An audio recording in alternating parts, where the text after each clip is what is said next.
Physical fitness हा concept समजून घेताना संपूर्ण शरीरच निरोगी, कार्यक्षम आणि एनर्जेटिक असणे महत्त्वाचे आहे. हे जरी योग्य असले तरीसुद्धा यामध्ये प्रामुख्याने मसल फिटनेस हा एक अतिशय मुख्य मुद्दा असतो. नित्य व्यायाम केल्यामुळे किंवा नित्य कष्टाच्या कामामुळे ज्या वेळेला एखाद्या व्यक्तीचे मसल्स म्हणजे स्नायू अतिशय मजबूत, कार्यक्षम आणि फिट असतात, तो व्यक्ती त्याची रोजची शारीरिक कष्टाची कामे अगदी सहजपणे करतो. कष्टाचे काम करताना तो अजिबात थकत नाही. त्याच्या शरीरामध्ये भरपूर ताकद आणि एनर्जी असते. चालणे, फिरणे, ट्रेकिंग किंवा डोंगर चढणे, वजन उचलणे अशी सर्व ताकदीची कामे सुद्धा सहजपणे करतो. हा व्यक्ती दिसायलाही एकदम फिट आणि आकर्षक दिसतो.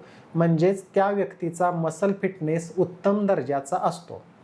आणि परिपूर्ण फिजिकल हेल्थमध्ये मसल फिटनेस हा अतिशय मुख्य आणि महत्त्वाचा मुद्दा असतो.